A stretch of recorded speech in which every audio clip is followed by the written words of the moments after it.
إن الحمد لله نحمده ونستعينه ونستغفره ونعوذ بالله من شرور أنفسنا ومن سيئات أعمالنا من يهده الله فلا مضل له ومن يضلل فلا هادي له أشهد أن لا إله إلا الله وحده لا شريك له وأشهد أن محمدا عبده ورسوله أما بعد فقد قال الله تعالى في القرآن العظيم والفرقان المجيد فأعوذ بالله من الشيطان الرجيم يا أيها الناس اتقوا ربكم الذي خلقكم من نفس واحدة وخلق منها زوجها وبث منهما رجالا كثيرا ونساء واتقوا الله الذي تساءلون به والأرحام إن الله كان عليكم رقيبا يا أيها الذين آمنوا اتقوا الله حق تقاته ولا تموتن إلا وأنتم مسلمون يا أيها الذين آمنوا اتقوا الله وقولوا قولا سديدا يصلح لكم أعمالكم ويغفر لكم ذنوبكم ومن يطع الله ورسوله فقد فاز فوزا عظيما.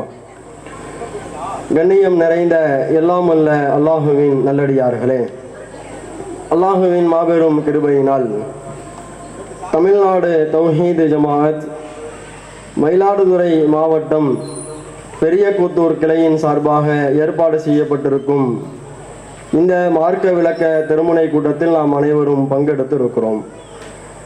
இந்த அழகான தருணத்தில் சத்தியத்தில் நிலைத்திருப்போம் என்கின்ற தலைப்பு இங்கே தேர்வு செய்யப்பட்டு இருக்கிறது. இந்த தலைப்பு தேர்வு செய்யப்பட்டதற்கான நோக்கம் என்னவென்றால், அல்லாஹு ரப்புல் ஆலமீன் இந்த உலகத்தை படைத்து அந்த உலகத்தில் கோடான கோடி படைப்புகளை இறைவன் படைத்திருந்தாலும் அதில் சிறந்த படைப்பாக சிறந்த சமூகமாக அல்லாஹு ரப்புல் ஆலமீன் இந்த மனித இனத்தை அல்லாஹ் தேர்வு செய்திருக்கிறான்.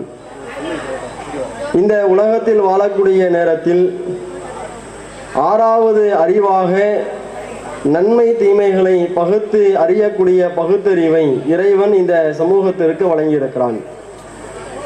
அது மட்டும் இல்லாமல் இந்த உலகத்தில் வாழக்கூடிய அற்பமான காலகட்டத்தில் அல்லாஹ் நிறைய அருட்கொடைகளையும் இந்த மனிதர்களுக்கு வழங்கியிருக்கிறான்.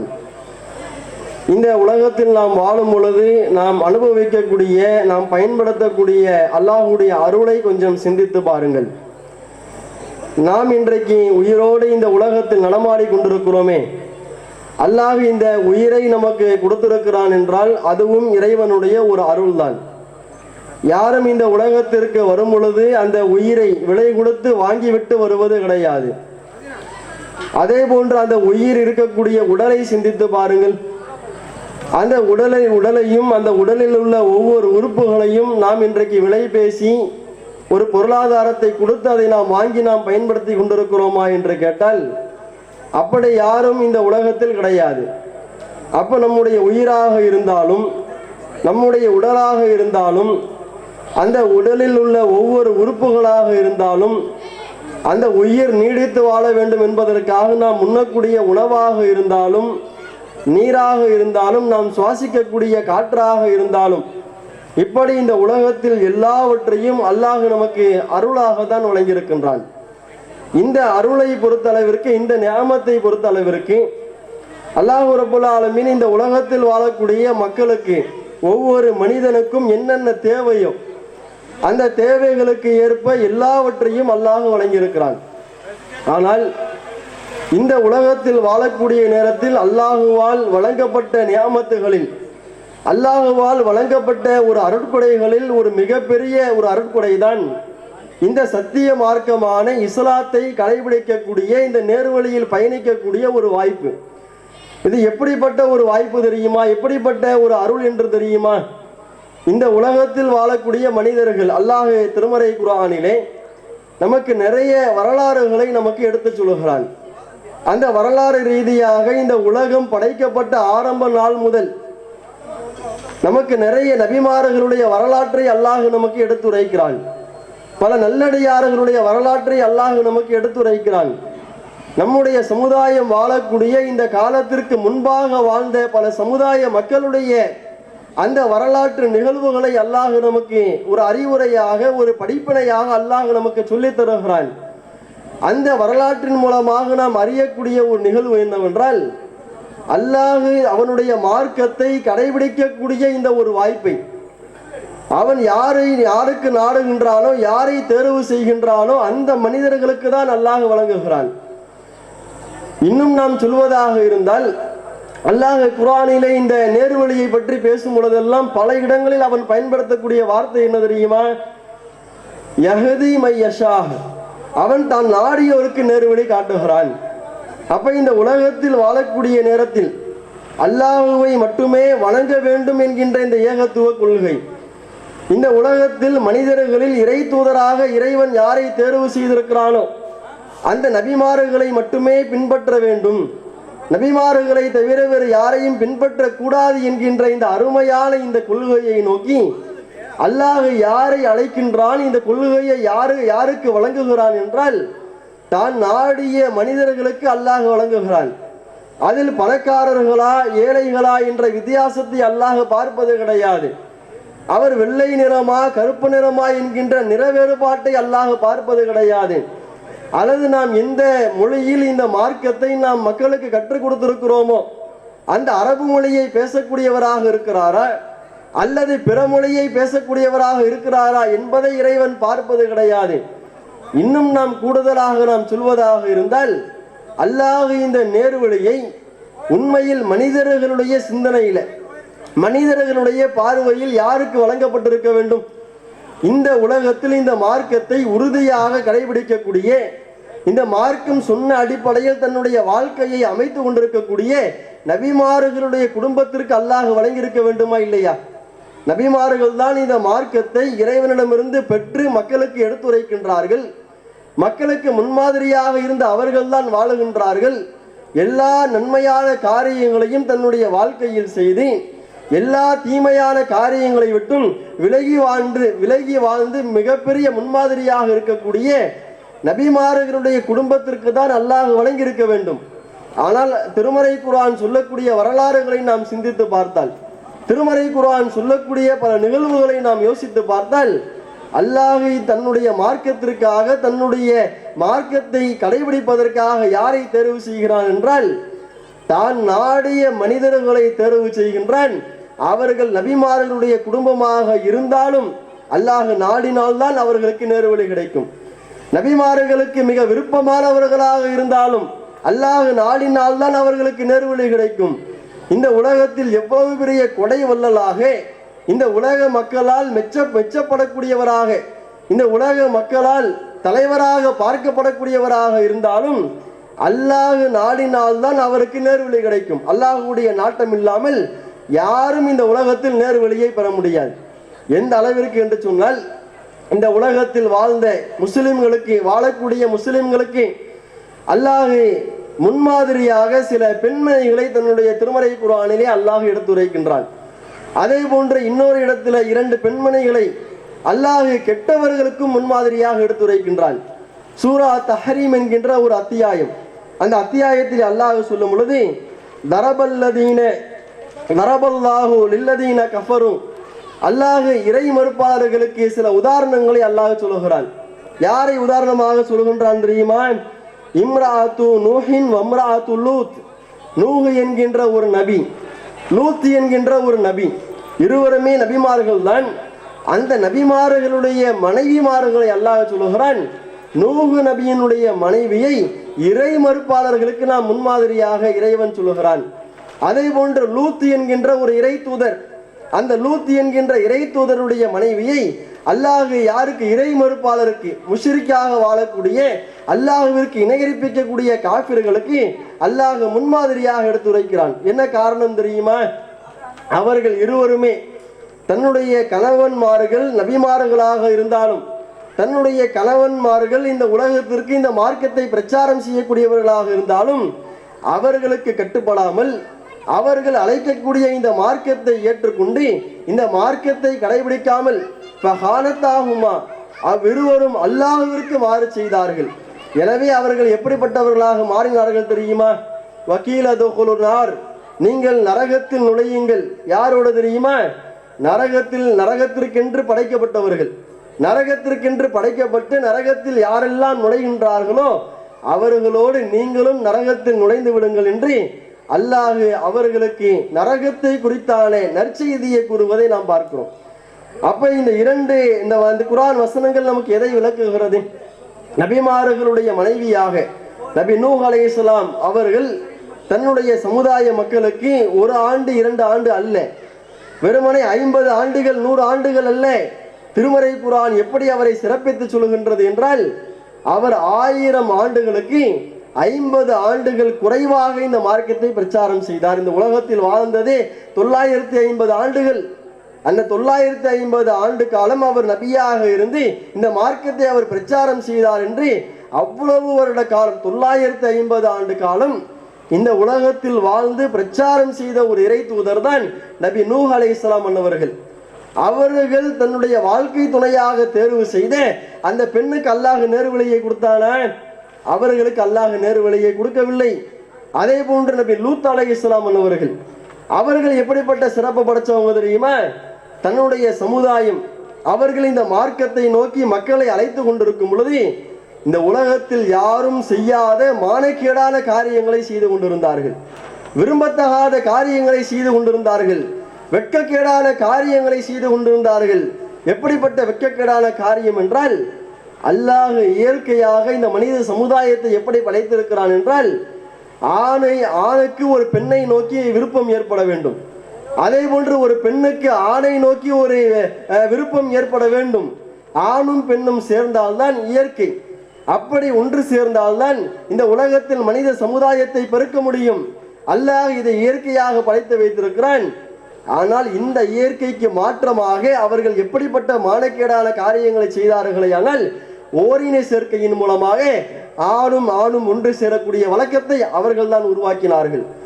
பெண்ணும் ஒன்று சேரக்கூடிய அந்த வழக்கத்தை அவர்கள் தான் உருவாக்கினார்கள். அப்படிப்பட்ட ஒரு மானக்கேடான சமுதாயத்திற்கு மத்தியிலே இறை தூதராக இருந்து பிரச்சாரம் செய்தவர் தான் நபி லூத் அலைஹிஸ்ஸலாம் அவர்கள். அவர்களுடைய மனைவி கூட இந்த நேர்வழியை நோக்கி வரவில்லை, இந்த நேர்வழியை நோக்கி அல்லாஹ் அவரை அழைக்கவில்லை.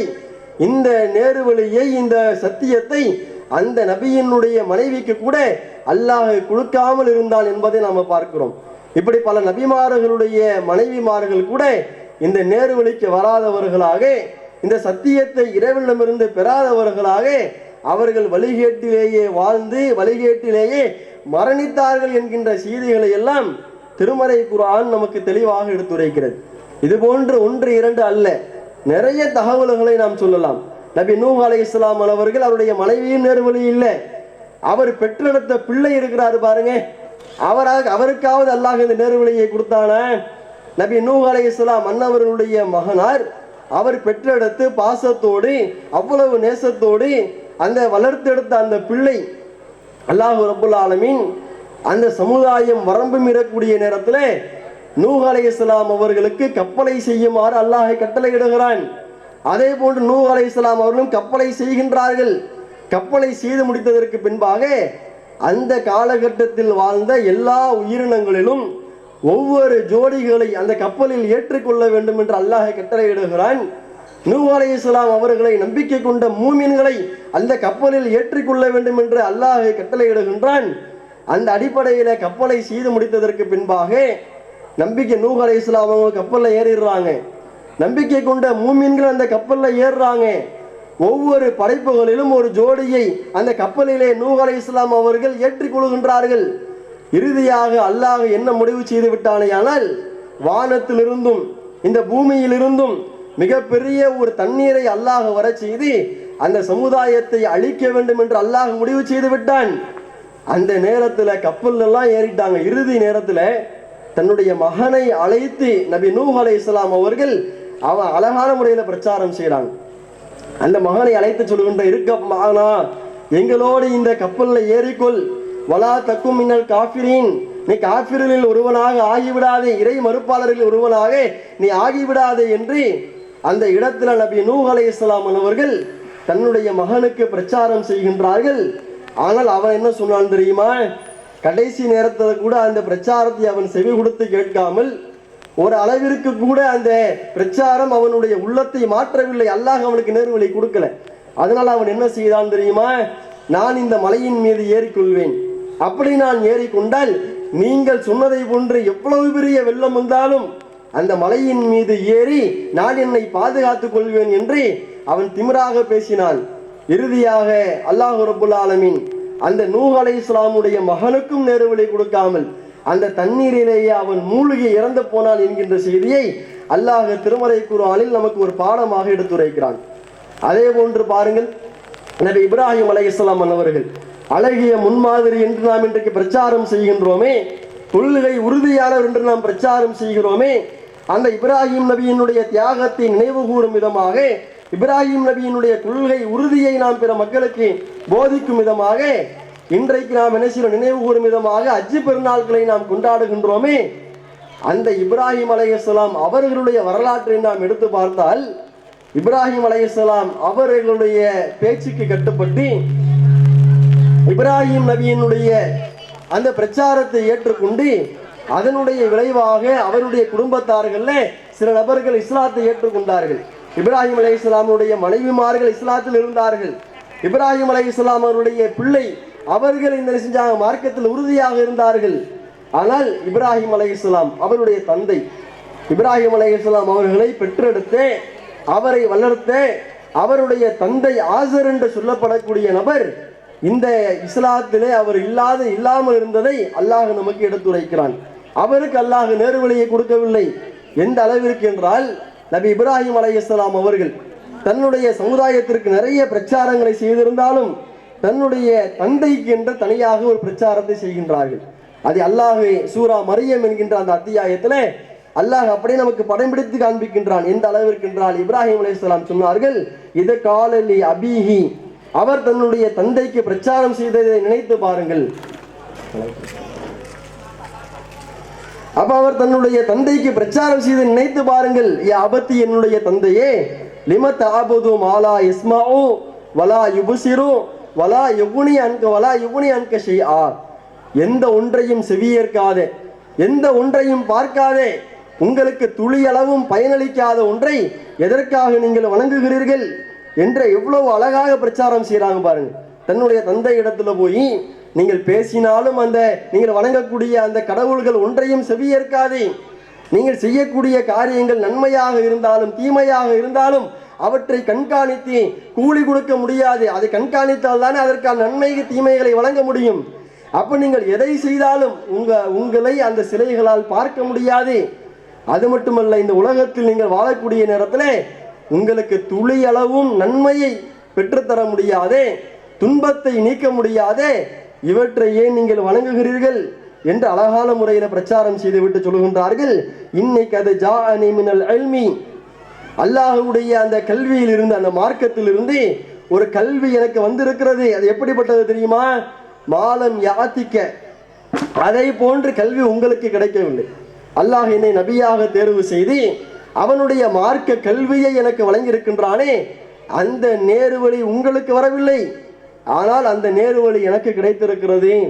அந்த நேர்வழியை நீங்கள் என்ன செய்யுங்க? ஃபத்தபிஇனி, நீங்கள் என்னை பின்பற்றுங்கள். அப்படி பின்பற்றுகிறீர்களே ஆனால் இஹ்திக சிராத்தன் சவியா, நேரான சீரான பாதையில் உங்களை நான் வழிநடத்துவேனே என்று அழகான முறையில் ஒவ்வொரு வார்த்தையாக அவர்களுக்கு புரியும் விதமாக அறிவுபூர்வமாக சிந்திக்கக்கூடிய வகையில அழகான முறையில் என்ன செய்யறாங்க? பிரச்சாரம் செய்கின்றார்கள். அது மட்டும் இல்லாமல் லா தாபுதி ஷைத்தான், ஷைத்தானை நீங்கள் வணங்காதீர்கள். ஏன் தெரியுமா? இன்ன ஷைத்தான கானல் ரஹ்மானி அசியா, அந்த ஷைத்தான் என்பவன் அளவற்ற அருளாளனாகிய அல்லாஹ்விற்கு மாறு செய்யக்கூடியவனாக இருக்கிறான்.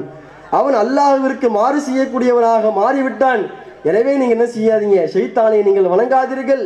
அது மட்டும் இல்லாமல் நான் பயப்படுகிறேன். அந்த தந்தையினுடைய அந்த பாசத்துல, தன்னை பெற்றெடுத்த தந்தையினுடைய அந்த பாசத்தில் எப்படி பேசுறாங்க பாருங்க. அழகான முறையில் எடுத்து சொல்லி, அறிவுபூர்வமாக எடுத்து சொல்லி, நான் இன்னும் சில காரியங்களை பயப்படுகிறேன். என்ன பயப்படுறேன் தெரியுமா? இந்த சமுதாயத்திற்கு நான் நபியாக அனுப்பப்பட்டிருந்தாலும் இந்த நன்மையை ஏவி தீமையை தடுக்கக்கூடிய பணியை செய்யக்கூடிய இந்த பாக்கியத்தை, பொறுப்பை அல்லாஹ் எனக்கு வழங்கியிருந்தாலும் நான் உங்களுடைய பிள்ளை, நீங்கள் என்னுடைய தந்தை. அந்த பாசத்திற்கு அடிப்படையில் எனக்கு சில அச்சம் வருகிறது. என்ன அச்சம் என்றால், அல்லாஹ்வுடைய அதாபு உங்களுக்கு வந்துவிடக்கூடாது என்பதை நான் பயப்படுகிறேன். நீங்கள் ஷைத்தானுக்கு நெருங்கிய நண்பனாக மாறிவிடக் கூடாது என்பதை நான் பயப்படுகிறேன்.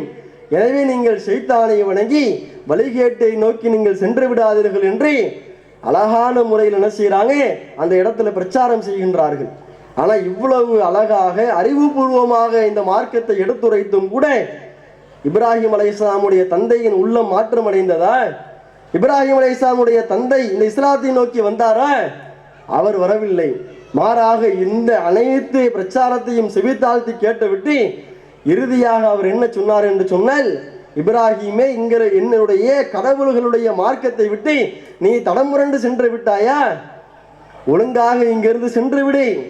அப்படி நீ செல்லவில்லை என்று சொன்னால் உன்னை நான் கல்லால் இருந்து நான் கொள்வேன் என்று அந்த இடத்துல கடுமையான வார்த்தைகளை பயன்படுத்தி நபி இப்ராஹிம் அலைஹிஸ்ஸலாம் அவர்களை துரத்தி விட்டார்கள் என்பதை தான் வரலாற்றில் நாம் பார்க்கிறோம்.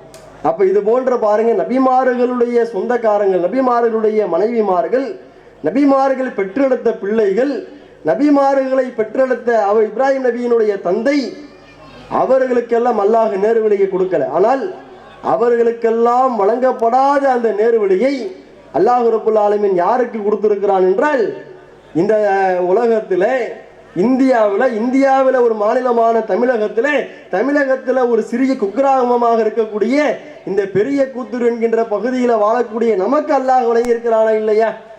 அவனுடைய மார்க்கத்தை அறிந்து கொள்ளக்கூடிய பாக்கியத்தை அல்லாஹ் நமக்கு வழங்கியிருக்கிறானா இல்லையா? அவனுடைய மார்க்கத்தை பேசக்கூடிய அந்த சபைகளில் சங்கமிக்கக்கூடிய பாக்கியத்தை அல்லாஹ் நமக்கு வழங்கியிருக்கிறானா இல்லையா?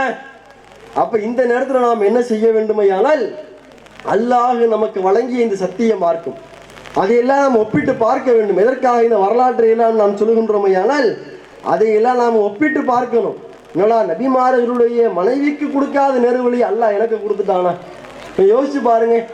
இந்த உலகத்துல இருக்கிறதுலேயே ஒரு காஸ்ட்லியான ஒரு வாகனத்தை எடுத்துக்குங்க. இந்த உலகத்துல யாரும் வாங்க முடியாத காஸ்ட்லியான ஒரு வாகனம்.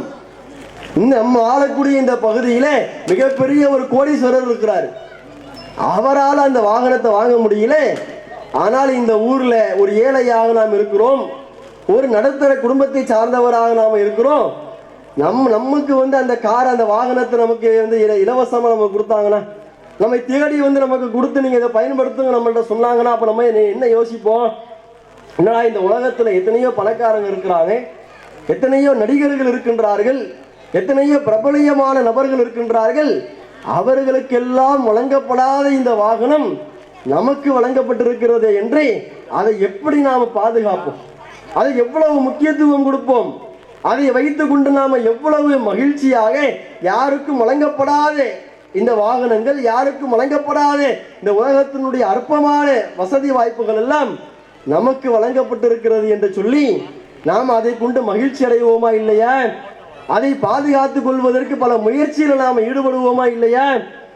ஆனால் இந்த உலகத்தில் சொகுசான வாகனங்களை விட, சொகுசாக நாம் அனுபவிக்கக்கூடிய அற்பமான இன்பங்களை விட, இந்த உலகத்தில் நாம் எந்த மகிழ்ச்சியை சொன்னாலும், எந்த இன்பங்களை சொன்னாலும் அதற்கு ஈடாகாத இந்த நேர்வழியை அல்லாஹ் நமக்கு கொடுத்திருக்கிறானே.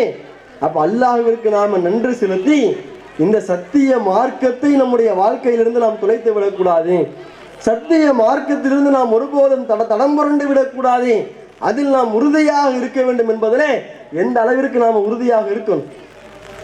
ஏன் நாம் இதை சொல்லுகின்றோம்? இந்த தலைப்பு எதற்காக தேர்வு செய்யப்பட்டிருக்கிறது என்றால், அந்த கொள்கையில் நாம் உறுதியாக இருந்து விட்டால் நமக்கு அல்லாஹ் ரப்புல் ஆலமீன் மறுமையிலே அவ்வளவு நன்மைகளை வைத்திருக்கிறான். நபிகள் நாயகம் ஸல்லல்லாஹு அலைஹி வஸல்லம் அவர்களிடத்தில் எத்தனையோ நபித்தோழர்கள் பல அறிவுரைகளை கேட்டிருக்கின்றார்கள். அதற்கு நபிகள் நாயகம் அவர்கள் எவ்வளவோ ஒரு அறிவுரைகளை சொல்லியிருக்கின்றார்கள். ஆனால் அதில் ஒரு அறிவுரையாக ஒரு நபிமொழியை பாருங்கள். ஒரு நபித்தோழர் வருகிறார். அல்லாஹ்வுடைய தூதர்கிட்ட அல்லாஹ்வின் தூதர் அவர்களே, எனக்கு நீங்கள் ஒரு அறிவுரையை சொல்லுங்கள் என்று என்ன செய்யறாங்க? அல்லாஹ்வுடைய தூதர்கிட்ட ஒரு அறிவுரையை, ஒரு அட்வைஸை கேட்கிறாங்க. அப்ப நபிகள் நாயகம் ஸல்லல்லாஹு அலைஹி வஸல்லம் சொல்லுகின்றார்கள், குல் ரப்பி அல்லாஹ், குல் ரப்பி அல்லாஹ், அல்லாஹுதான் என்னுடைய இறைவன் என்று சொல். அந்த கொள்கை உறுதியினுடைய முக்கியத்துவத்தை பற்றி அல்லாஹ்வுடைய தூதர் எப்படி நமக்கு எடுத்துரைக்கிறார்கள் பாருங்கள். அல்லாஹ்வுடைய தூதர்கிட்ட அந்த அறிவுரையை கேட்கின்றார்கள். அப்படி கேட்கக்கூடிய நேரத்தில் நபிகள் நாயகம் சொல்லுகின்றார்கள், குல் ரப்பி அல்லாஹ், அல்லாஹுதான் என்னுடைய இறைவன் என்று சொல், சும்மஸ்தகீம், பிறகு அதில் உறுதியாக இரு, அதில் உறுதி இழந்துடாதே, அதில் உறுதியற்றவனாக நீ போய்விடாதே என்று நபிகள் நாயகம் ஸல்லல்லாஹு அலைஹி வஸல்லம் அவர்கள் அல்லாஹுதான் என்னுடைய இறைவன் என்று சொல்லிவிட்டு அதோடு நின்று விடாமல் அதில் உறுதியாக இரு என்று நபிகள் நாயகம் அவர்கள் அறிவுரை சொல்லுகின்றார்கள். இந்த நபிமொழியின் மூலமாக நமக்கு கிடைக்கக்கூடிய பாடம் என்னவென்றால், இந்த உலகத்தில் வாழக்கூடிய நேரத்தில் சத்திய மார்க்கத்தை, இஸ்லாத்தை கடைபிடிக்கக்கூடிய பாக்கியத்தை அல்லாஹ் நமக்கு வழங்கியிருக்கிறான் என்றால், அல்லாஹுதான் என்னுடைய இறைவன் என்பதை நாம் ஏற்றுக்கொள்ள வேண்டும். அப்படி ஏற்றுக்கொண்டதற்கு பின்பாக அதில் நாம் உறுதியாக இருக்க வேண்டும் என்பதை நாம் அனைவருமே நாம் தெரிந்து கொள்ள வேண்டும். ஆனால் இன்றைக்கு வாழக்கூடிய முஸ்லிம்களில் பெரும்பான்மையான மக்கள் எப்படி தெரியுமா, இந்த உலகத்தில் எந்த ஜமாத்தை சார்ந்தவர்களாக இருந்தாலும், எந்த பகுதிகளில் வாழக்கூடியவர்களாக இருந்தாலும் அவர்கள் முஸ்லிம்களாக இருப்பார்களே, ஆனால் அல்லாஹுவை இறைவன் என்று சொல்கிறார்கள். ஆனால் அந்த கொள்கையில் உறுதியாக இருக்கின்றார்களா? அல்லாஹ் என்னுடைய இறைவன் என்பதை தன்னுடைய வாழ்க்கையில் வாழ்ந்து காண்பிக்கின்றார்களா என்று கேட்டால் அப்படி இல்லாமல் இருப்பதை நாம் பார்க்கிறோம். அல்லாஹுதான் என்னுடைய இறைவன் என்பதை யாருமே இங்க மறுப்பது கிடையாது. முஸ்லிம்களாக இருக்கக்கூடிய எல்லா நபர்களுமே அல்லாஹுதான் என்னை படைத்த இறைவன் என்பதை நான் நம்பிக்கை கொள்கிறோம். அதில் உறுதியானவர்களாக நாம் இருக்கிறோமா? அதில் உறுதியானவர்களாக நாம் இருக்க வேண்டுமையானால் எந்தெந்த பாடங்களை எல்லாம் நாம் படித்து நம்முடைய வாழ்க்கையில் மாற்றத்தை கொண்டு வர வேண்டும் தெரியுமா? வெறுமனே என்னுடைய இறைவன் அல்லாஹ் என்று நாவினால் சொல்வது அல்ல இறை மார்க்கம். சத்தியம் என்பது அல்லாஹுதான் என்னுடைய இறைவன் என்று சொல்வது கிடையாது. இன்னும் நாம் சொல்வதாக இருந்தால் அப்படி சொன்னவர்களை தான் அல்லாஹ் முஷ்ரிக்கீன்கள் என்று அல்லாஹ் திருமறை குர்ஆனிலே சொல்கிறான். அல்லாஹுதான் என்னுடைய இறைவன் என்று யாரெல்லாம் இந்த உலகத்தில் சொல்லிக் கொண்டிருந்தார்களோ அவர்களை தான் அல்லாஹ் இறை மறுப்பாளர்கள் என்று அல்லாஹ் சொல்கிறான். அல்லாஹ் குர்ஆனிலே சொல்கிறான், நபிகள் நாயகம் அவர்களுக்கு அல்லாஹ் ஒரு தகவலை எடுத்துரைக்கிறான். என்ன தகவல் தெரியுமா? உம்மோடு வாழக்கூடிய முஷ்ரிக்கீன்கள், மக்கத்து காஃபிர் நம்ம இன்னைக்கு சொல்றோம்ல, மக்காவில் வாழ்ந்த இறை மறுப்பாளர்கள், இப்ராஹிம் நபியினுடைய மார்க்கத்தில் நாங்கள் இருக்கிறோம் என்று சொல்லிக்கொண்டு வழிகேட்டிலே பயணித்துக் கொண்டிருந்தார்களே, அந்த முஷ்ரிக்கீன்கள்ட்ட போய் அல்லாஹ் சில கேள்விகளை கேட்க சொல்கிறான். என்ன கேள்வி தெரியுமா? இந்த வானங்களையும் பூமியையும் படைத்தது யார் என்று நீ கேள் என்று அல்லாஹ் சொல்கிறான். மன் ஹலக சமாவாத்தி வல்லார், இந்த வானங்களையும் பூமியையும் படைத்தது யார் என்று நீங்கள் கேளுங்கள். மன் சஹர லைலவன் நஹார், இரவையும் பகலையும் மாறி மாறி வரச் செய்பவன் யார் என்று நீங்கள் கேளுங்கள் என்று இந்த கேள்வியை எல்லாம் அல்லாஹ் முன்வைக்க சொல்கிறான். இந்த வானங்களை படைத்தது யாரு? இந்த பூமியை படைச்சது யாரு? வானங்களையும் பூமியையும் படைச்சிட்டு இந்த சூரியனையும் சந்திரனையும் படைத்து விட்டு இரவையும் பகலையும் மாறி மாறி வரச் செய்பவன் யார் என்று நீங்க கேளுங்க. அப்படி நீங்கள் கேள்வியை முன்வைத்தால் உங்களுடைய மார்க்கத்தை எதிர்க்கக்கூடிய, அல்லாஹ்வுடைய மார்க்கத்தை கடைபிடிக்காமல் வழிகேட்டிலே இருக்கக்கூடிய முஷ்ரிக்கீன்கள் சொல்வார்கள், ல யகூலுன்னல்லாஹ், அல்லாஹுதான் அதை படைத்தான் என்று உறுதியாக சொல்வார்கள். ஏன்? அவர்கள் நம்பிக்கை கொண்டிருந்தாங்க, அல்லாஹுதான் என்னுடைய இறைவன் என்பதை நம்பிக்கை கொண்டிருந்தார்கள். அல்லாஹுதான் இந்த வானங்களை படைத்தான் என்று நம்பிக்கை கொண்டிருந்தார்கள். அல்லாஹுதான் இந்த பூமியை படைத்தான் என்பதை நம்பிக்கை கொண்டிருந்தார்கள். என்னுடைய இறைவன், இந்த உலகத்தை படைத்த இறைவன், இந்த இரவையும் பகலையும் மாறி மாறி வரச் செய்யக்கூடிய இறைவன் அல்லாஹுதான் என்பதை அறிந்து வைத்திருந்தார்கள். பிறகு ஏன் அவர்கள் முஷ்ரிக்காக மாறினார்கள் தெரியுமா? அல்லாஹுதான் என்னுடைய இறைவன் என்று அவர்கள் சொல்லிக் கொண்டிருந்தார்கள். ஆனால் அதிலே அவர்கள் உறுதியானவர்களாக இல்லாமல் இருந்தார்கள். அல்லாஹுதான் என்னுடைய இறைவன் என்பதை நாம் ஏற்றுக்கொள்வதனுடைய அடையாளம் என்ன தெரியுமா?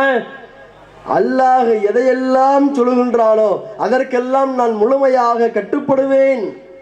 அல்லாஹ் எதையெல்லாம் செய்ய சொல்லுகின்றானோ அதையெல்லாம் என்னுடைய வாழ்க்கையில் நான் நடைமுறைப்படுத்துவேன். அல்லாஹ் எதை விட்டெல்லாம் தவிர்ந்து வாழச் சொல்லுகின்றானோ அந்த தீமையான காரியங்களை விட்டு நான் தவிர்ந்து வாழ்வேன். இந்த கொள்கையில் உறுதியாக இருக்கக்கூடியவர்கள் தான் அல்லாஹுவை உண்மையான இறைவனாக ஏற்றுக்கொண்டவர்கள். வெறுமனே நாவினால் மக்களுக்கு மத்தியில என் பேர் என்ன தெரியுமா, முகமது, என் பேர் அகமது, என் பேர் அப்துல்லா, என் பேர் அப்துல் ரஹ்மான், நான் முஸ்லீம் என்று வெறுமனே அரசாங்கத்தினுடைய சான்றிதழ்ல எழுதி வைத்திருந்தால் முஸ்லீம் அல்ல. உலக மக்களுடைய பார்வையால் முஸ்லிம்களுடைய பெயர்களை வைத்திருந்தால் அவர்கள் முஸ்லிம்கள் கிடையாது. மாறாக அல்லாஹ்வுடைய தூதர் அவர்கள் கற்றுக் கொடுக்கக்கூடிய இந்த கொள்கை இருக்குது பாருங்கள், அல்லாஹுதான் என்னுடைய இறைவன் என்று சொல்லிவிட்டு அதில் உறுதியாக இருக்க வேண்டும் என்பதை நபிகள் நாயகம் நமக்கு போதித்தார்களே. ஏன் தெரியுமா? அல்லாஹுதான் என்னுடைய இறைவன் என்பதை நாம் ஏற்றுக்கொண்டால், அல்லாஹுதான் என்னுடைய ரப்பு என்பதை நாம் ஏற்றுக்கொண்டால் அதற்கு பின்பாக நிறைய சோதனைகள் வரும். அல்லாஹ் சொன்ன இந்த மார்க்கத்தை நாம் கடைபிடிக்கும் பொழுது பலவிதமான எதிர்ப்புகள் வரும். அல்லாஹ் எதை விட்டெல்லாம் தவிர்ந்து வாழச் சொல்கின்றானோ அதை விட்டெல்லாம் நாம் தவிர்ந்து வாழக்கூடிய அந்த நேரத்தில் ஷைத்தான் உள்ளத்தில் பல ஊசலாட்டங்களை ஏற்படுத்துவான். அந்த தீமைகளை நோக்கி நம்மை வேகமாக அழைத்து செல்வான். எதுவெல்லாம் அல்லாஹுவால் தடுக்கப்பட்டிருக்கிறதோ அதையெல்லாம் நம்முடைய உள்ளம் விரும்பக்கூடிய விதமாக உள்ளத்திலே வசுவாசுகளை அவன் ஏற்படுத்துவான்.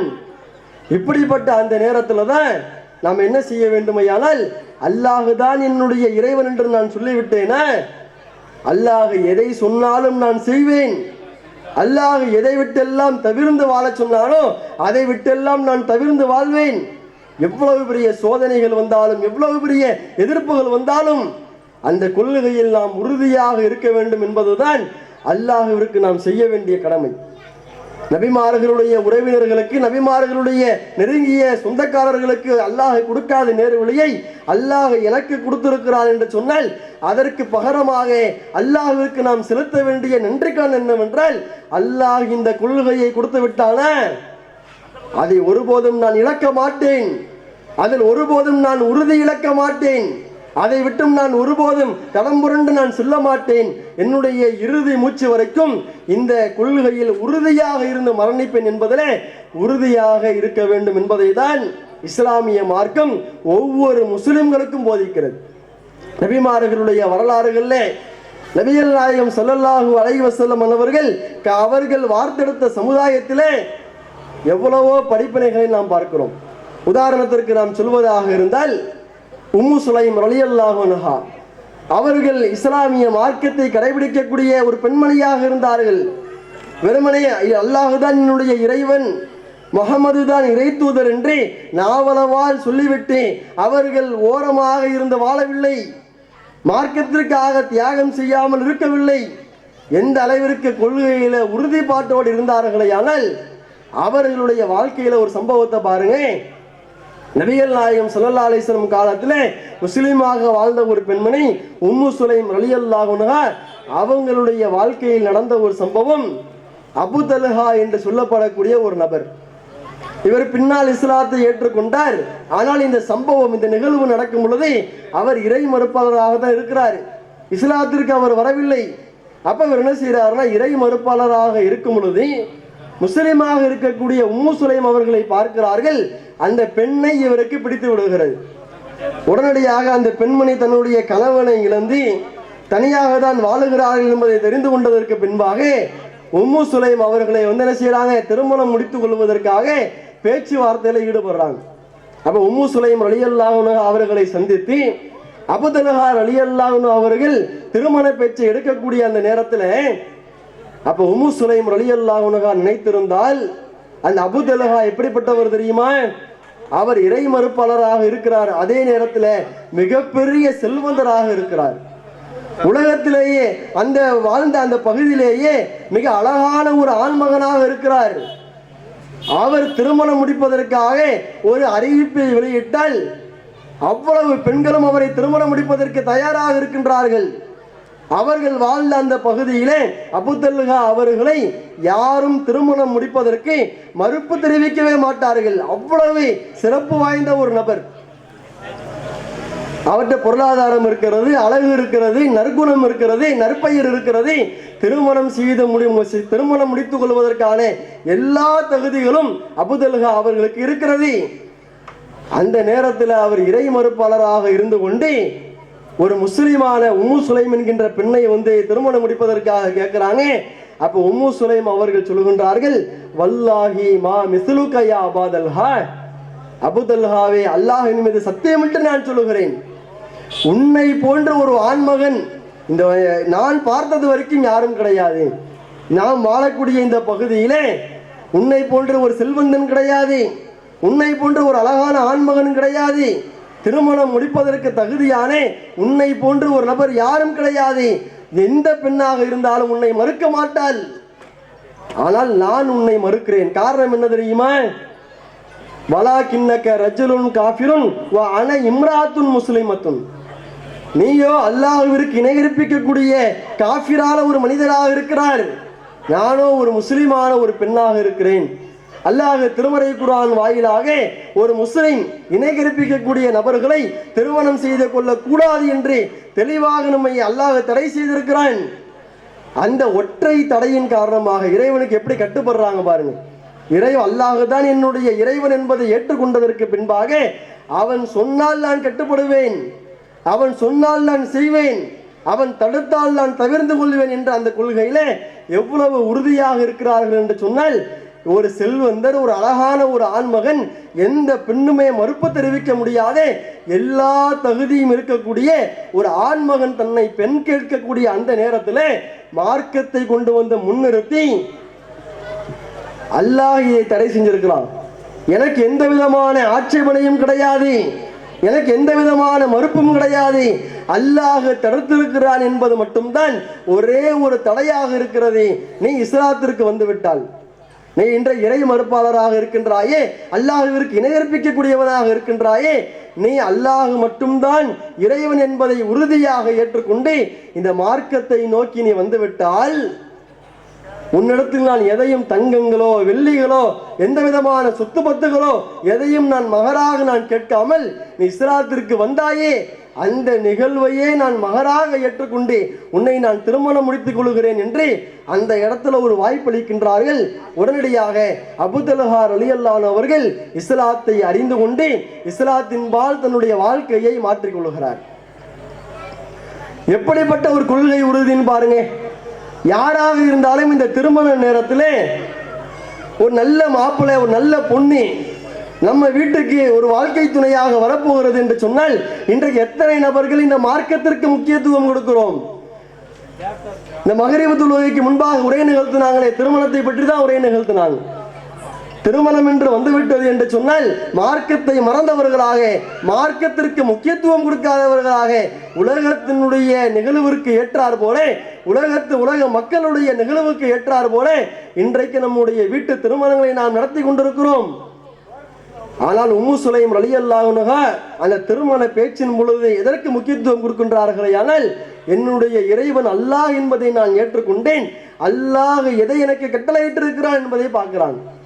அவர் செல்வந்தரா, நல்ல மரும, நல்ல மணமகனா, அழகானவரா, உடல் ஆரோக்கியம் உள்ளவரா, நல்ல பேக்ரவுண்ட் உள்ளவரா, அதையெல்லாம் பார்க்கல. எதை பார்த்தார்களே, ஆனால் மார்க்கம் இருக்கிறதா என்பதை பார்த்தார். எதை நாம் எதுக்கு நம்ம சொல்றோம்னா, இன்றைக்கு பாருங்கள், ஒரு ஏகத்துவவாதி அல்லாஹுவை மட்டுமே வணங்கக்கூடிய அந்த ஏகத்துவ கொள்கையில் உள்ள ஒரு ஆணையோ ஒரு பெண்ணையோ தான் திருமணம் முடிக்க வேண்டும் என்று திருமறை குர்ஆன் நமக்கு போதிக்கிறது. இந்த குர்ஆன் வசனத்தில் எத்தனை நபர்கள் உறுதியாக இருக்கிறோம்? எத்தனை நபர்கள் அதை நம்முடைய வாழ்க்கையில் நாம் கடைபிடிக்கிறோம்? சிறு வயதிலிருந்து தௌஹீதை பிரச்சாரம் செய்யக்கூடியவராக இருந்திருப்பார். தௌஹீதை ஏற்று அந்த தௌஹீது கொள்கையை மக்களுக்கு மத்தியிலே கொண்டு போய் சேர்க்கக்கூடிய அந்த தாவா களத்திலே தன்னுடைய பங்களிப்பை செலுத்தியவராக இருந்திருப்பார்.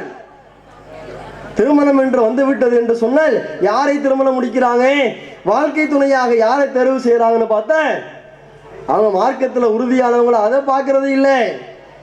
அவங்கள்ட்ட நிறைய பொருளாதாரம் இருக்கிறதா, சொத்து பத்துகள் இருக்கிறதா, நல்ல வருமானம் இருக்கிறதா, வெளிநாட்டிலே கை நிறைய சம்பாதிக்கிறாரா, அதையெல்லாம் பார்த்து விட்டு நாம அந்த மக்கள்கிட்ட போய் கேள்வி கேட்டோம், என்னவா அதெல்லாம் கல்யாணத்துக்கு அப்புறம் திருத்திக்கலாம், அதெல்லாம் திருமணத்துக்கு அப்புறம் அவங்கள மாற்றி கொண்டு வந்துடலாம், திருமணத்திற்கு பின்பாக அவங்களுக்கு சத்தியத்தை சொல்லி அதன்பால் நாம் மாற்றிக்கொள்ளலாம் என்று சொல்லி மார்க்கத்தை வளைத்து இன்றைக்கு உலகத்தினுடைய வசதி வாய்ப்புகளை பார்த்து அந்த திருமணத்தின் பொழுது வாழ்க்கை துணையை தேர்வு செய்யக்கூடியவர்களாக நாம் இன்றைக்கு மாறி இருக்கிறோமா இல்லையா? அப்ப கொள்கையில உம்மு சுலைம் ரலியல்லாஹு அன்ஹா எப்படி உறுதியாக இருந்திருக்கிறாங்கன்னு பாருங்க. அது மட்டும் இல்லாமல் நிறைய விஷயங்களை நம்ம பார்க்கலாம். நபிமார்களுடைய வரலாற்றிலும் சரி, நபித்தோழர்களுடைய வரலாற்றிலும் சரி, இது போன்ற நிறைய விஷயங்களை நாம் பார்த்தோமையானால் பல சோதனைகள் வரும், பல எதிர்ப்புகள் வரும், பல ஊசலாட்டங்கள் வரும். ஷைத்தான் பல தீய சிந்தனைகளை உள்ளத்தில் எழுப்பி தவறான பாதையை நோக்கி நம்மை அழைப்பான். அப்படி எப்படிப்பட்ட சோதனைகள் வந்தாலும் சரி, இந்த மார்க்கத்தில் நாம் உறுதியாக இருப்போம் என்ற அந்த கொள்கையில் நாம் உறுதியாக இருந்து விட்டால் அல்லாஹ்வுடைய உதவி என்பது தானாக நமக்கு கிடைச்சிவிடும். நபிமார்களுடைய வரலாறு எதை நமக்கு போதிக்கிறது யோசிச்சு பாருங்க. அழகிய முன்மாதிரி இப்ராஹிம் அலைஹிஸ்ஸலாம் என்று சொல்லி அவர்களுடைய வாழ்க்கையை மக்களுக்கு நாம் பிரச்சாரம் செய்வதற்காக இந்த 10 மாத கால பிரச்சாரத்தை நம்ம கையில் எடுத்திருக்கிறோம்ல. இப்ராஹிம் நபியினுடைய வாழ்க்கையை எடுத்து பாருங்க. பல சோதனைகள், நம்மளுடைய வாழ்க்கையில் வராத சோதனைகள் எல்லாம் இப்ராஹிம் நபியினுடைய வாழ்க்கையில் வந்தது. அதை குறித்து அல்லாஹ் சொல்லும் பொழுது எதிபத்தலா இப்ராஹிம் ரப்புஹு பி கலிமாத்தின், அல்லாஹ் இப்ராஹிம் நபியை 1-2 சோதனை அல்ல, 1-2 சோதனை அல்ல, பல சோதனைகள் மூலமாக இப்ராஹிம் நபியை அல்லாஹ் சோதித்தான். அவை அனைத்தையும் அவர் நிறைவேற்றினார் என்று அல்லாஹ் நற்சான்றிதழ் கூறுகின்றானே.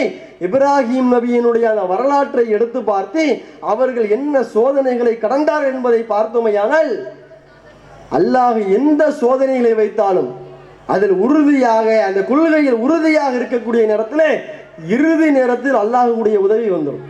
நம்ம நினைப்போம், என்னடா இந்த உலகத்தில் சத்தியத்தை நாம் கடைபிடிக்கும் பொழுது இவ்வளவு எதிர்ப்பு வருகிறதே, இவ்வளவு சோதனைகள் வருகிறது, பொருளாதார ரீதியாக, அதே போன்ற சொந்த பந்தங்கள் ரீதியாக, உடல் ரீதியாக பல சோதனைகள் வரும்.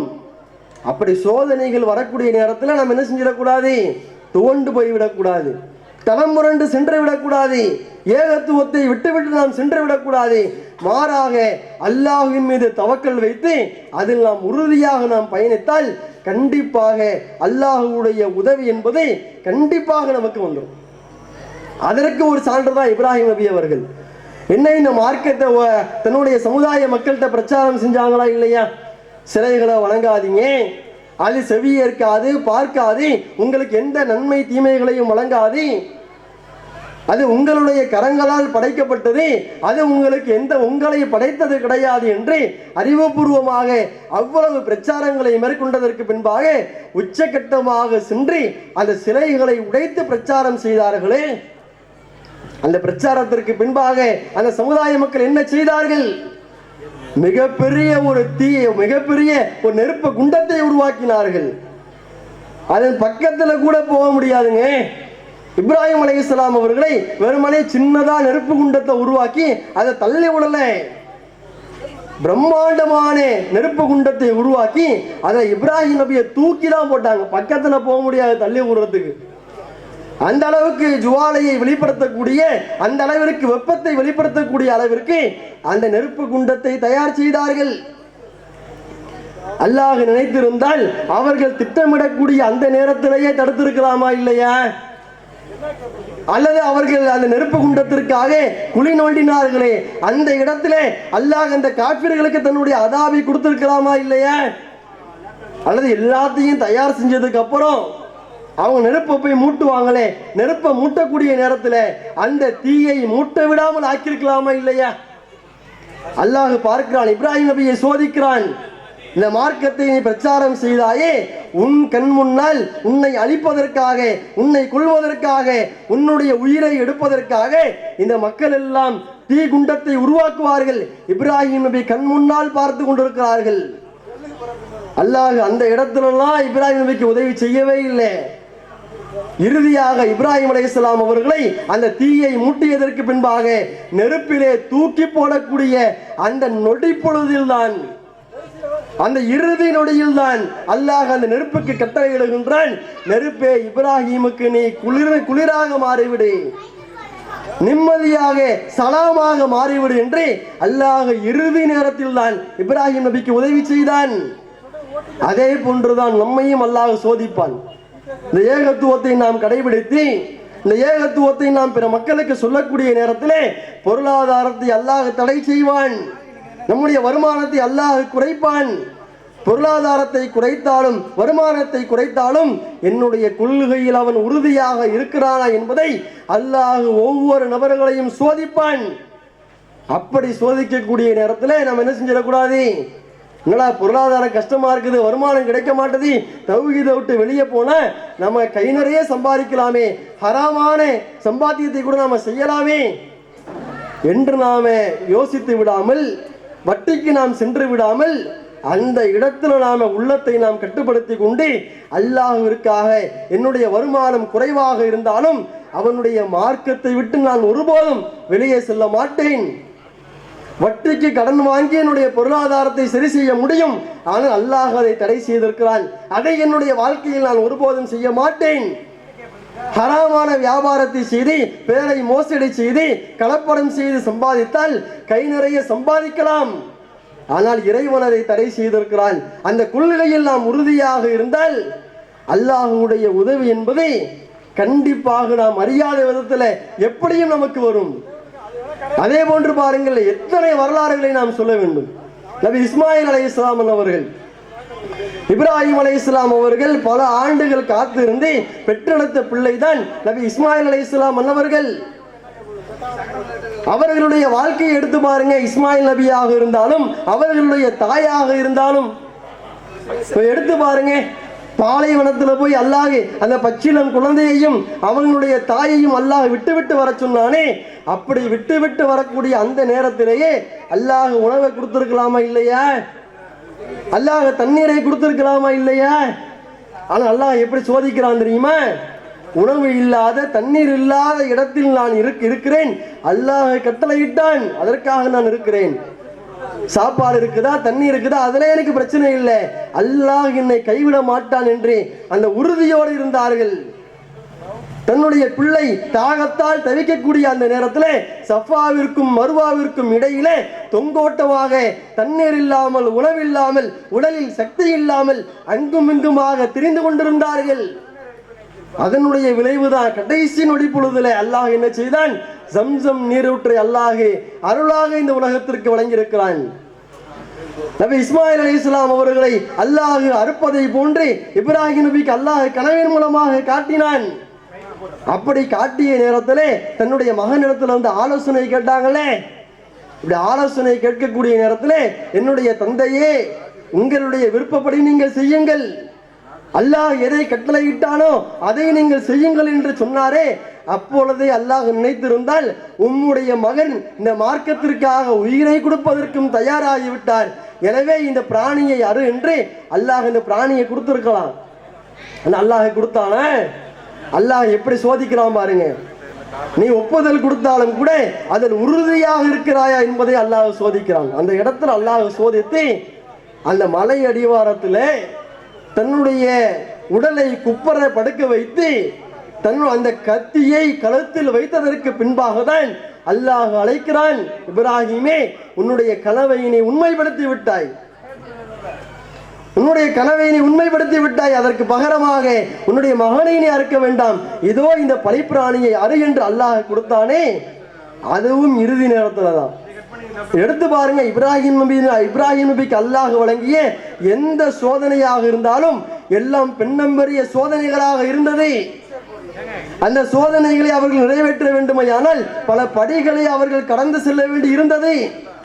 ஆனால் அல்லாஹ் ரப்புல் ஆலமீன் ஒவ்வொரு படியையும் கடந்து செல்லக்கூடிய நேரத்தில் எல்லாம் தன்னுடைய உதவியை வழங்காமல் கடைசி நொடி பொழுதுலதான் அல்லாஹ் அந்த உதவியை வழங்குகிறான்.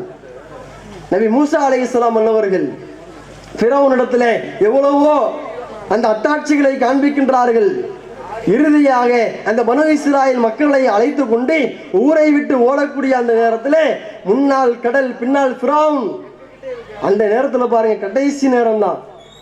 மூசா நபி கூட வந்த எல்லா நபர்களும் சொன்னார்கள், நாம் மூழ்கடிக்கப்பட்டோம், அவ்வளவுதான், முடிஞ்சிருச்சு நம்ம கதை, முன்னால கடல்ல போனாலும் நமக்கு மௌத்து தான், பின்னால பிறவனுடைய படையில மாட்டிக்கிட்டாலும் நமக்கு மௌத்து தான், நம்ம கதை முடிச்சுன்னு எல்லாரும் முடிவுக்கு வந்துட்டாங்க. ஆனால் இறுதி நேரத்தில் அல்லாஹ் எனக்கு உதவி செய்வான் என்று நபி மூசா அலைஹிஸ்ஸலாம் உறுதியாக இருந்தார்கள். அந்த கடைசி நொடி பொழுதுல யாரும் எண்ணி பார்க்காத விதத்தில் அல்லாஹ் கடலை பிளந்து அந்த இடத்துல மூசா நபிக்கு அல்லாஹ் உதவி செய்தான். இப்படி எந்த தகவலை நாம் எடுத்துக்கொண்டாலும், முன் சென்ற நபிமார்களுக்கு வழங்கப்பட்ட சோதனையாக இருந்தாலும், முன் சென்ற நல்லடியார்களுக்கு வழங்கப்பட்ட சோதனையாக இருந்தாலும், அந்த சோதனையில் நாம் உறுதியாக இருக்கிறோமா என்பதை தான் அல்லாஹ் பார்க்கிறான். அப்படி நாம் உறுதியாக இருந்துவிட்டால் அல்லாஹ் ரப்புல் ஆலமீன் அவனுடைய உதவியை கண்டிப்பாக நமக்கு வழங்கக்கூடியவனாக இருக்கிறான். அந்த அடிப்படையில் இந்த உலகத்தில் இந்த மார்க்கத்தை நாம் கடைபிடிக்கும் பொழுது, இந்த சத்தியத்தை நாம் கடைபிடிக்கும் பொழுது, நம்முடைய சொந்த பந்தங்கள் நம்மை எதிர்ப்பார்கள், நம்மிடத்தில் பேசாமல் உறவை முறிப்பார்கள். அதே போன்று இந்த தௌஹீதிலே நாம் பயணிக்கக்கூடிய இந்த நேரத்தில் நம்மிடத்தில் வியாபாரம் செய்ய மறுப்பார்கள், நம்முடைய வருமானம் குறைவதற்கான எல்லா சூழ்ச்சியிலும் ஈடுபடுவார்கள். அல்லாஹ் இந்த உலகத்தில் சில மனிதர்களை நமக்கு சோதனைகளாக படைத்திருக்கிறான். அவர்கள் மூலமாக அல்லாஹ் பல சோதனைகளை கொடுத்து கொண்டே இருப்பான். அல்லாஹ் குர்ஆனிலே சொல்வதை போன்றுதான், வல நபலுவன்னக்கும் பிஷைஇம் மினல் ஹௌஃபி வல் ஜூஇ வ நக்ஸிம் மினல் அம்வாலி வல் அன்ஃபுஸி வல் ஸமராத். அல்லாஹ் ரப்பல் ஆலமீன் உங்களை கண்டிப்பாக சோதிப்பான். எப்படி சோதிப்பான் தெரியுமா? பயத்தை கொடுப்பான். பொருளாதார வருமானம் குறைஞ்சிச்சுன்னா இந்த உலகத்தில் நம்மளால வாழ முடியாதே, பயம் வரும். வியாபாரத்தில் நல்ல நஷ்டத்தை கொடுப்பான், பயம் வரும். நாம் உயிருக்கு உயிராக நேசித்த நம்முடைய எத்தனையோ உறவினர்கள் மரணிப்பார்கள், நம்மை விட்டும் பிரிவார்கள். அந்த நேரத்தில் நமக்கு பயம் வரும். அல்லாஹ் பல சோதனைகளை, அச்சத்தை கொடுத்து, பொருளாதாரத்தை கொடுத்து நமக்கு பயனளிக்கக்கூடிய பொருட்கள்ல பல சேதங்களை அல்லாஹ் ஏற்படுத்தி நம்மை சோதிப்பான். அப்படி சோதிக்கக்கூடிய நேரத்தில் அல்லாஹ்விற்காக நாம் பொறுமையை கடைபிடித்து அவனுடைய சத்திய கொள்கையில் நாம் உறுதியாக நாம் இருந்தோமையானால், சமரசம் செய்து விடாமல், யாருக்காகவும் இந்த மார்க்கத்தை வளைத்து விடாமல் உறுதியாக நாம் இருப்போமையானால், இப்ராஹிம் அலைஹிஸ்ஸலாமுடைய வாழ்க்கையிலே அவர்களுக்கு வழங்கப்பட்ட அந்த சோதனைகளில் இறுதி நேரத்தில் அல்லாஹ் எப்படி அவர்களுக்கு உதவி செய்தானோ, என்னை பார்த்திடாத விதத்தில் அல்லாஹ் எப்படி அவர்களுக்கு அருளை புரிந்தானோ, அதே போன்று அவனுடைய உதவியையும் அவனுடைய அருளையும் கண்டிப்பாக இந்த உலகத்தில் சத்தியவான்களுக்கு அல்லாஹ் கொடுப்பான். நன்றாக ஒன்றை உணர்ந்து கொள்ளுங்கள். இந்த உலகத்தில் வாழக்கூடிய இந்த நேரத்தில் எத்தனையோ நபர்களை நாம் பார்க்கிறோம். பள்ளிவாசலுக்கு பக்கத்து வீடாக இருப்பார்கள், நேர்வழி இருக்காது. ஐவேளை தொழுகையினுடைய பாங்கை செவியேற்பார்கள், ஐவேளை தொழுகையினுடைய நேரம் அவர்களுக்கு தெரிவிக்கப்படும், ஆனால் தொழுகையாளியாக இருக்க மாட்டார்கள். குர்ஆனை ஓதுவதற்கான வாய்ப்பு கிடைக்கும், குர்ஆனை ஓத மாட்டார்கள். மார்க்கத்தை செவியேற்பதற்கான வாய்ப்பு கிடைக்கும், செவியேற்க மாட்டார்கள். ஆனால் யாருக்கெல்லாம் அல்லாஹ் இந்த நேர்வழியை கொடுப்பதற்கு தகுதியானவர்களாக நாம் பார்க்கிறோமோ அவர்களெல்லாம் இன்றைக்கு வழிகேட்டை நோக்கி சென்று கொண்டிருக்கிறார்கள். ஆனால் இந்த உலகத்தில் ஏழ்மையானவர்களாக, இந்த உலகத்தில் வெறுமனே சாதாரணமானவர்களாக, மிகப்பெரிய மதிப்பிற்குரியவர்களாக இல்லாமல் ஒரு பாமர மக்களாக வாழ்ந்து கொண்டிருக்கக்கூடிய நமக்கு அல்லாஹ் இந்த ஏகத்துவத்தை கொடுத்திருக்கிறான் என்றால், இந்த ஏகத்துவ கொள்கையில் நாம் உறுதியாக இருக்க வேண்டும். எவ்வளவு பெரிய எதிர்ப்புகள் வந்தாலும், எவ்வளவு பெரிய சோதனைகள் வந்தாலும் அதில் நாம் இந்த மார்க்கத்தை நாம் சமரசம் செய்து விடாமல், இந்த மார்க்கத்தை நாம் மறைந்து கொடுக்காமல் இறுதி வரைக்கும் இந்த மார்க்கத்தில் உறுதியானவர்களாக இருந்து நாம் மரணிக்க வேண்டும். நபிகள் நாயகம் ஸல்லல்லாஹு அலைஹி வஸல்லம் அவர்கள் அதை விரும்பக்கூடியவர்களாக இருந்திருக்கிறாங்க. ஒவ்வொரு தொழுகைக்கு பின்பாக நபிகள் நாயகம் அல்லாஹ்விடத்தில் பல துவாக்களை செய்திருக்கிறார்கள். அதில் துவாவை பாருங்க, யா முகல்லிபல் குலூப், உள்ளங்களை புரட்டக்கூடியவனே.